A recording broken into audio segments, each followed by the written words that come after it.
Fala pessoal, sejam bem-vindos por aqui. Para quem não me conhece, meu nome é Levi Zabini. Hoje eu vou falar de um tema que eu tenho sido confrontado por Deus, pelo Espírito Santo, que é sobre a gente fazer planos para a nossa vida.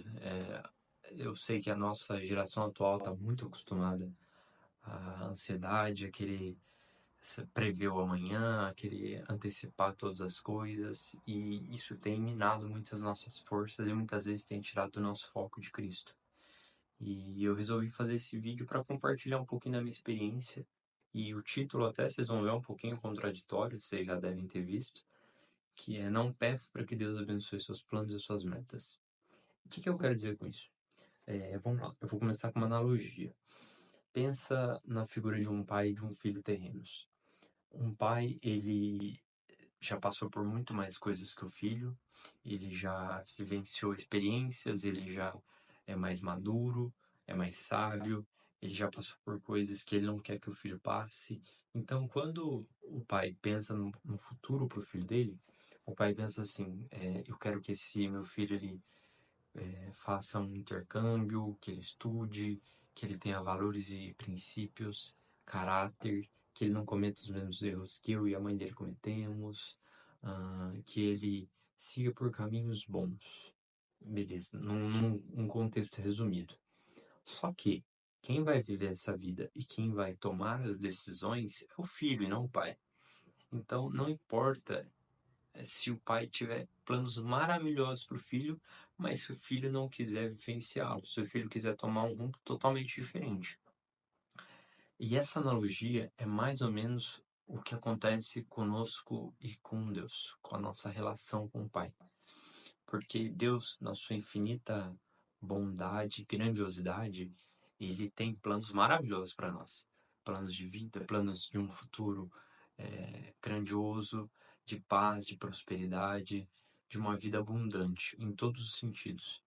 Porém, se a gente não permitir que ele cumpra os planos dele na nossa vida, se a gente não andar debaixo dessa graça, se os caminhos deles forem para cá e a gente quiser seguir num caminho totalmente oposto, ele vai permitir porque ele nos deu livre-arbítrio. Então, no final das contas, quem vai decidir somos nós. Como eu disse, Deus tem planos maravilhosos para a nossa vida. Mas se a gente não se colocar numa posição de filho, de humildade, de pequenez, e reconhecer que os melhores planos para nós, quem sabe, é o Pai, de nada vai adiantar. Então, é mais ou menos nesse caminho que a gente tá percorrendo para falar sobre os planos. Não adianta a gente querer fazer os nossos planos por nossa conta, da nossa forma, apresentar a Deus e falar: Deus, esses são os meus planos. Agora o Senhor vem e abençoa, tá? Seria muito fácil isso. É muito cômodo pra gente. Porque a gente está se colocando numa posição de pedinte só a Deus. Pedindo para que Ele abençoe algo que a gente já definiu. Não é isso que Ele espera da gente. Ele espera que a gente se coloque numa posição realmente de filho e reconheça que, Deus, sem o Senhor não sou nada, eu preciso que o Senhor me fale quais são os seus planos para mim. E Deus está falando o tempo todo com a gente. A gente que é muito insensível, a gente que fica prestando muita atenção nas coisas do mundo, no celular, na rotina agitada, nas coisas do trabalho. Enfim, a gente está toda hora ocupado, com a mente ocupada, que a gente acaba não tirando um tempinho, 10, 5 minutinhos um dia, para ficar em silêncio e buscar ouvir e ter a sensibilidade de ouvir o que que Deus, o que que Ele está falando com a gente, ler na palavra, porque Deus também fala através da Bíblia, e é uma das formas dele falar. Então falta muito isso da gente de reconhecermos que quem dita os planos, quem sabe os melhores caminhos para nós é Deus.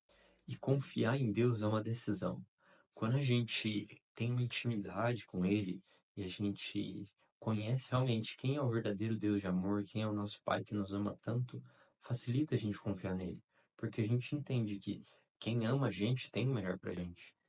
E se aqui na Terra as pessoas que a gente ama, a gente já tenta fazer o melhor por elas, pensa Deus, como Ele não vai sempre buscar fazer buscar fazer, não, ele sempre vai fazer o que é melhor para nós.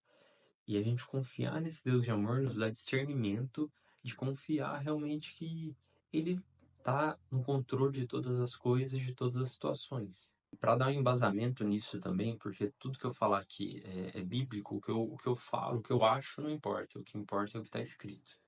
Vou ler o que fala em Provérbios 16:3. Consagra ao Senhor tudo que você faz, e os seus planos serão bem-sucedidos. Geralmente a gente olha já para a segunda parte, né? Os seus planos serão bem-sucedidos.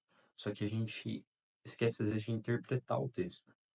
Começa falando, consagra ao Senhor tudo que você faz.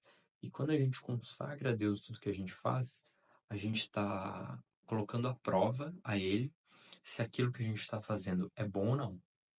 Então, você chegar a Deus e falar, Deus, eu estou consagrando a Ti o meu trabalho, eu estou consagrando a Ti os meus planos, o meu futuro, esse meu novo negócio.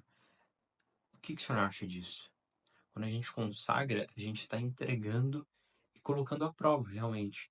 E quando a gente tem essa intimidade, a gente vai estar sensível a entender as vontades dele para nós. Um outro versículo também fala um pouco disso. Muitos são os planos do coração do homem, mas o que prevalece é o propósito do Senhor. Provérbios 19:21.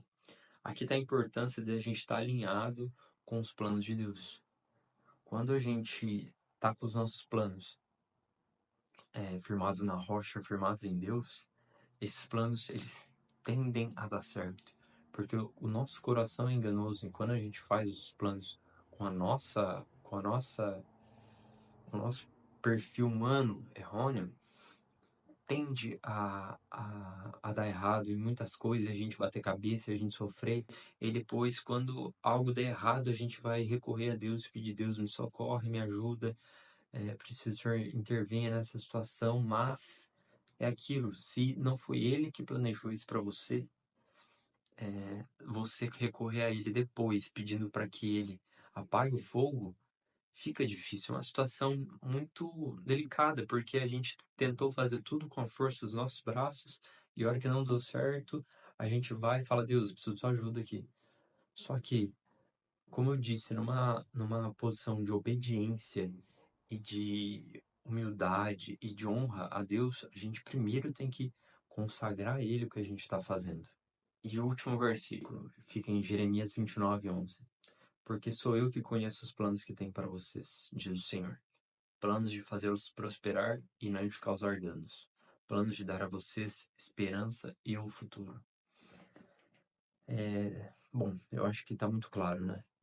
Quando a gente entrega ao Senhor todos os nossos planos, os nossos caminhos, o nosso futuro, as coisas acontecem como Ele planeja. E o que Ele planeja é bom, perfeito e agradável para nós. Então, o meu desafio para mim, para você, essa reflexão de que Deus vai abençoar nossos planos, sim. Deus é um Deus de amor, Deus é um Deus de cuidado, Deus é um Deus de afeto, de carinho, mas também é um Deus correto e um Deus justo. Ele não pode abençoar algo que a gente fez, que a gente criou da nossa cabeça, que a gente fez com a força dos nossos braços. Por isso, para que a gente tenha paz nos nossos caminhos, para que a gente tenha Deus nos nossos negócios junto conosco, para que a gente tenha Ele caminhando conosco, em tudo que a gente faz, a gente precisa também ser humilde e ajoelhar e pedir, Deus, eu não sei o que fazer, meus planos são esses. E é válido a gente apresentar para Deus, na vontade do nosso coração, Ele pede isso, Ele quer que a gente fale, mas a gente não impor, a gente fala, Deus, essa é a minha vontade, é isso que eu quero. Se o Senhor puder abençoar isso, se for da sua vontade, Deus, vamos comigo, eu preciso, Senhor, sentir, não consigo. Mas, se não for isso, fale comigo, toque no meu coração, não gere paz. Muitas vezes acho que é uma forma também de Deus falar quando você não tem paz em fazer algo e gera um incômodo. E esse incômodo, para mim, já é o suficiente para saber que não é algo de Deus. E quando você, ao contrário, é a verdade, o oposto também é verdade. Quando você sente paz em algo, você confia, você entende que ali Deus está caminhando contigo, tudo flui melhor, tudo acontece naturalmente. É a mesma coisa que você empurrar um carrinho na subida ou na descida. Quando a gente não tá com Deus no nosso lado, quando a gente tenta fazer tudo com a força do nosso braço, é você empurrar um carrinho na subida sozinho. Quando Deus está do seu lado, quando você coloca os seus planos e a vontade do seu coração perante a Ele e Ele abençoa, é você empurrar um carrinho na descida, na ladeira e tudo fica fácil, você não precisa fazer nem força. Você só vai guiando, vai coordenando ali, né? Bom, pessoal, é isso. Espero que tenha feito sentido para vocês, que tenha ajudado. Muito obrigado por quem ficou até aqui. Curte o vídeo, compartilhe. Se fez sentido, se te ajudou e pode ajudar mais alguém, se inscreve no canal, se possível, vai ajudar bastante. Tá certo? Obrigado mais uma vez. Uma ótima semana a todos.